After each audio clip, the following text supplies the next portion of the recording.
our webinar. The topic for today is 5 tips for organizing your Kubernetes security policies. Thanks, Andy.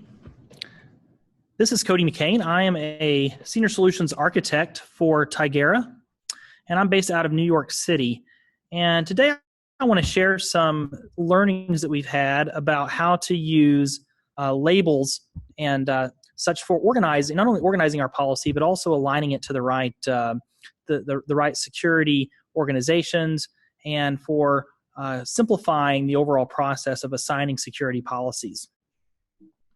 A little bit about myself.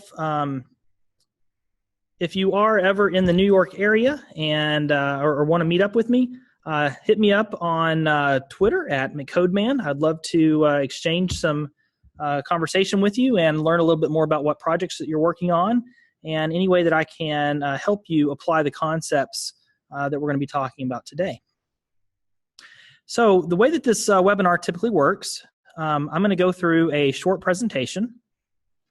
At the end of the presentation, we're going to have a Q&A panel, and we will definitely hang around to answer all the questions. Typically, the presentation, again, is 20 to 30 minutes, and then we typically have anywhere from 10 to 15 minutes of questions, so hopefully you all can stay around for that. If you use the interface, the Zoom interface, you can actually submit your questions in writing, and those will queue up, and we'll address those in the order that we receive them. So without further ado, let's get started today. So the first thing I want to talk about is this magical term called DevOps. Right? We're all using it. A lot of us are actually participating and practicing it. And typically the definition that we use is this: it's a set of practices, right, to reduce the time between committing a change to a system and the change being placed into normal production while ensuring high quality. And I think when it comes to network policy and configuration of that, the really key thing for us here is to reduce the time. Many of us are coming from legacy systems where we used firewalls and had a centralized concept, a centralized group responsible for making any changes to those firewall rules. And that works well when you're dealing with smaller monolithic applications and maybe things that aren't scaling and undergoing the dynamic changes that we're now seeing with containers and with container orchestration in particular. And so I want to use today to talk about how do we actually use the metadata associated with these dynamic workloads to hopefully speed up that process and actually apply it not only to the way that you develop software, the way you QA it, and the way you run the software, but actually how you secure it as well. A lot of times what ends up happening to our security teams, right, these DevOps operations have some great ideas, right? So I'm going to make everything be code, as an example, and we're going to use CI/CD pipelines. We're going to run quickly. We're going to iterate often. We're going to have many deployments a day. Unfortunately, that works great in a playground, but at the end of the day, there's somebody responsible for maintaining the compliance within an organization. And too often, the security team or the compliance team is left having to clean up after these other teams are running too quickly. And what we really want to do is we want to involve that security team into the overall DevOps team and actually call it DevSecOps, right? It's important for everybody to be responsible for security. As we decompose our monolithic applications and we move to these dynamic orchestration platforms, the only way that actually scales, and the only way that we can do that efficiently, is that everybody has to have a hand and a role in securing our systems. And so the first tip that I want to give in terms of taxonomy is, when you're thinking about taxonomy and how you actually want to describe your workloads, all of the metadata, the labels that will describe your workloads, it is paramount that you involve the security team in that process for a couple of reasons. One is you don't want a separate set of metadata only for security while all the other metadata governs the operations and the development and the QA. it's a lot easier for our developers if we have one set of metadata. And so if we can get the security teams to think about, and the overall DevSecOps process to shift the security requirements all the way to the left of our design life cycles, we can get the security team involved in making good decisions about what types of labels are we going to actually need to describe the workloads that we're going to deploy in this orchestration system. So again, tip number one, let's involve security in creating labels and creating the metadata that's associated with our workloads. Tip number two, it's a fine balance between trying to get it right the first time and trying to be agile with something like metadata, right? The thing that we see most often is that you won't get it right the first time, but every time you have to change metadata, since this metadata that we're talking about, these are the labels for our Kubernetes pods. These are the other metadata like what namespaces I'm putting the workloads in, the service accounts that I'm associating them to. All of these things have a very large impact and a large surface area when you think about the dependencies of other things, or if you think about how they are dependent on by other things, right? So for example, in both Project Calico and Tigera Secure, we use this metadata to actually bind security policies to our workloads.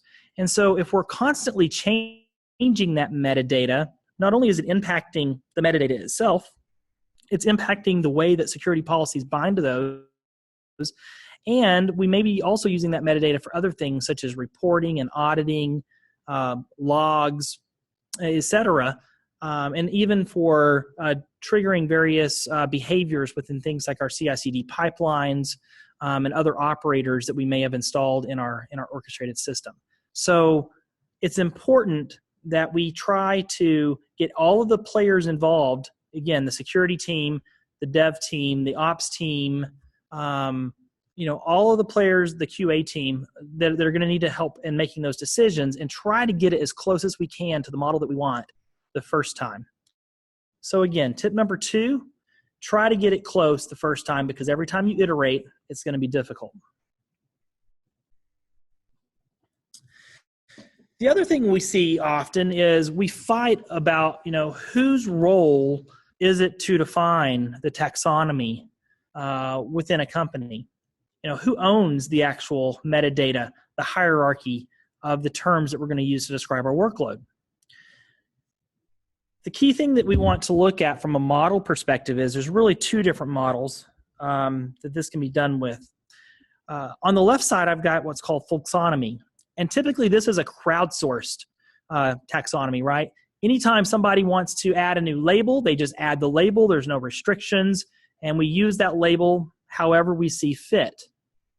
The problem with the taxonomy is it's too open-ended, right? It's the extreme that there's no commonality and nobody that is actually managing the overall state of things. Even things like Wikipedia, where we have the capability for anybody to submit in knowledge articles to create this crowdsourced encyclopedia. There's still moderators that need to go through and at least maintain some semblance of organization and commonality between the way that things are arranged. So to one extreme, you have the taxonomy. To the other extreme, we have the very rigid top-down taxonomy, right? So this is where we have one group maybe responsible for creating all of the metadata identifiers that are going to be used within a system. The problem with going to the other extreme is that now all we've done is we've shifted all of the agility that we've tried to gain from using an orchestrated system, a container orchestration system, and trying to delegate control of parts of our policy to our developers. We've shifted all of that agility now into the creation of labels, because at the beginning especially, we won't have all of the labels that are needed to adequately describe both the compliance needs of our system and the other authorization needs that will align those policies, to various organizational policies. So what we really want to try to find is we need to strike a balance between both folksonomy and taxonomy. There's another side effect too of having too rigid of a taxonomy. Sometimes we see that if I've only got a limited set of labels that I can apply to workloads, and the process for adding new labels or changing labels is extremely rigid, we'll find that we have developers and users of our system will start abusing certain labels, and they will use them for things that they were never intended for.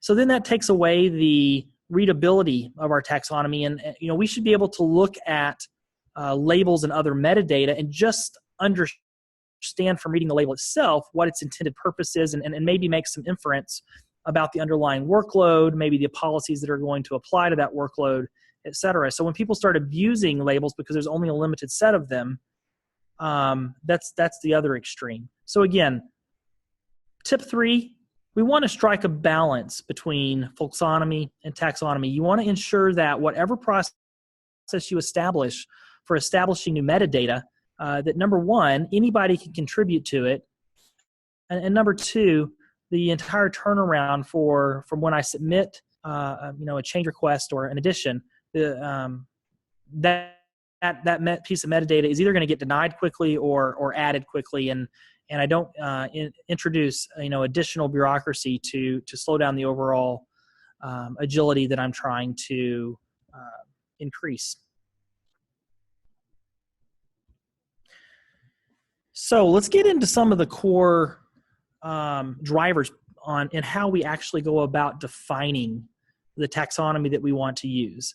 So what's really driving the move to container orchestration is this concept of microservices, right? We've taken our monolithic applications, we've now decomposed them into smaller applications that are using the network as the mechanism to exchange data between our components, right? So now instead of our components being in process, our components are now using the network to exchange data.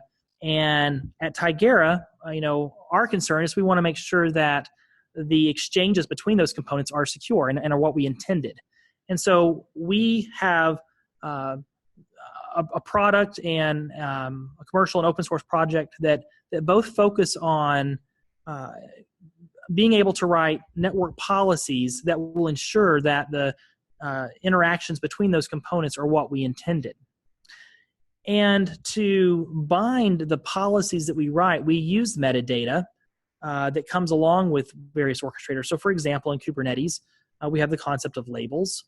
We have the concept of namespaces. We also introduce the concept of a tier for policies. And all these pieces of metadata allow us to organize and select how our policies are going to bind to the various workloads. As we decompose these monoliths, that also means that we should probably be decomposing our policies. No longer should policies be focused on an application. I'm not writing a policy for an application. I'm really writing a policy for a certain behavior or a certain type of interaction that I'm going to see between components. The reason that's important is in a microservice world, any one of the components of my application can be scaled. And so I want to write policies in such a way that when I bind them to various conversations, because my components can talk to, it's a one-to-n graph, between, one microservice, and it can talk to a lot of different microservices. And so when we write policies, we may have the same behavior between multiple microservices, right? So I'm going to talk about that a little bit more in depth when we actually start looking at what makes a good micropolicy. But for now, just know that we need to decompose them. So for tip 4, now that we know we need to decompose policies, what is a good micropolicy? Number 1, I think that good micropolicies come in pairs. And those pairs are going to be signified by the labels that we attach. Let me give you a good example for that. Let's assume that we have a service that provides LDAP we have a microservice or other server that provides LDAP services to our application. And we have multiple components that need to consume that information, that need to interact as a client to that LDAP server. A good way to structure my policy would be to have an LDAP server or service policy and an LDAP client policy. If I want to look at the way that I would structure my labels, I could have a single label in Kubernetes called LDAP. And the value of that label then could be service or client. And then I would attach that label based on the role of the microservices that are going to use it. The other reason that's important is when I actually write my policy, I can write my policy in terms of that label. For example, if I'm writing my policy for the LDAP server and I talk about accepting inbound connections, I'm only going to accept inbound connections from other workloads that have the label LDAP client. Conversely, when I'm writing the policy for my LDAP clients, I'm going to create a rule that says I can make egress connections to any workload that has the label LDAP service. Now you see how those basically come in a producer and consumer pair. The nice thing about doing that is now I've separated my concerns, right? I can, if my concerns are actually orthogonal and loosely coupled in this way, this allows me then to compose various policies and give various behaviors to workloads simply by attaching the right labels. So that workload that was an LDAP client may also need to talk to the mail server, so it would be a mail client. It may also need to talk to DNS. It would be a DNS client, etc. And so now I can describe the capabilities and the behaviors of a workload simply by using labels. So tip 4, use micropolicies because they're much simpler to debug because I'm only dealing with one concern, and I can compose them in much more complex scenarios. Here we show some additional examples of using those micropolicies.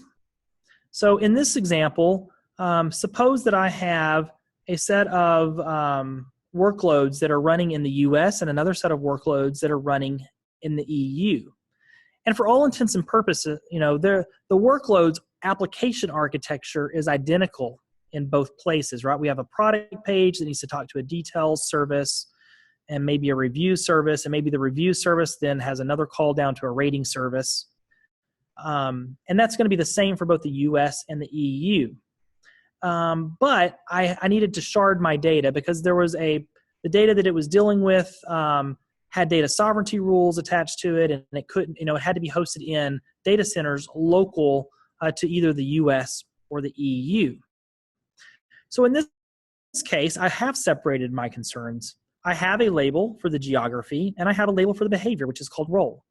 And what that allows us to do then is to say that from an application perspective, I can define the policies, the technical policies, but how my application is constructed. This is something that the application developers would be more in tune with. They're going to know the ports and the protocols and the way the actual application is structured. Where my compliance team is, particularly interested in ensuring that the EU data stays in the EU and the US data stays in the US. And so I can structure my policies to bind to different roles. So I could have a policy that basically limits any communication between workloads that aren't labeled with the same geographical label, the geo label.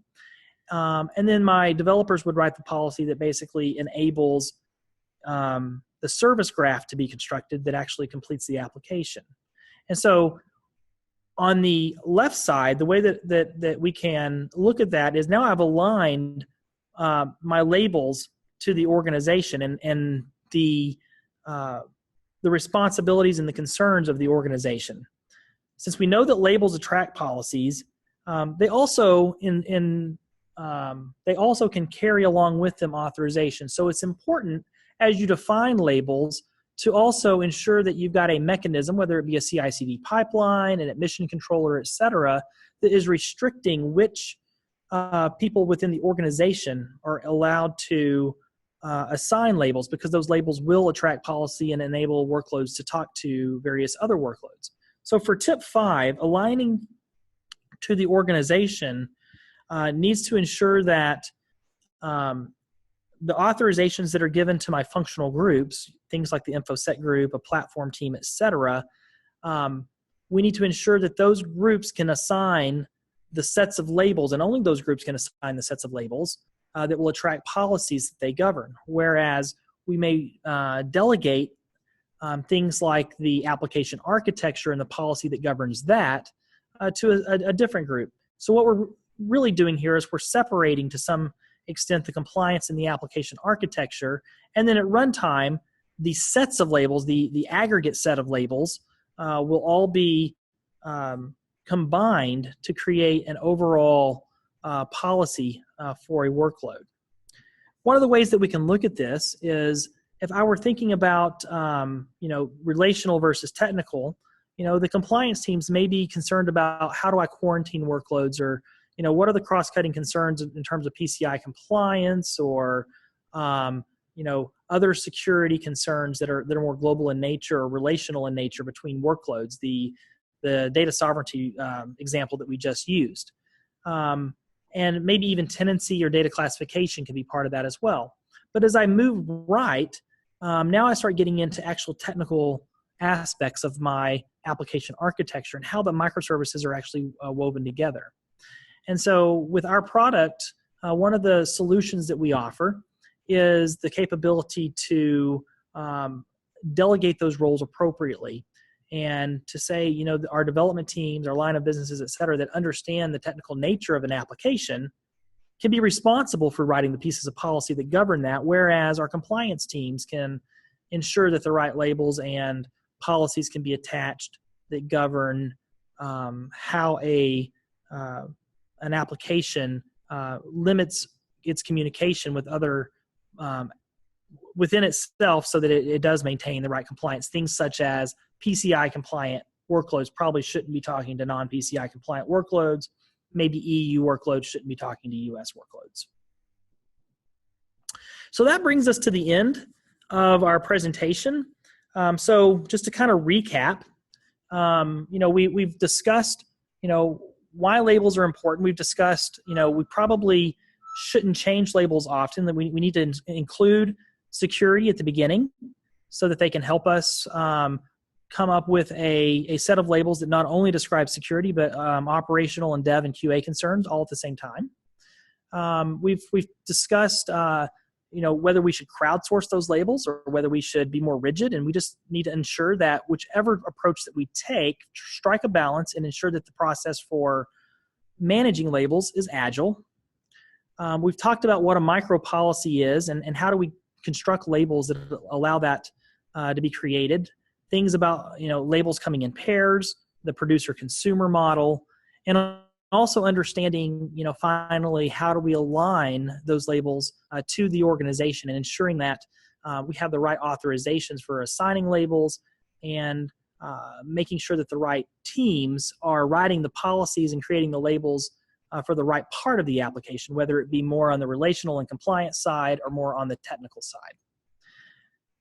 So at this time, I'm going to bring the presentation to a close and open the floor for any questions.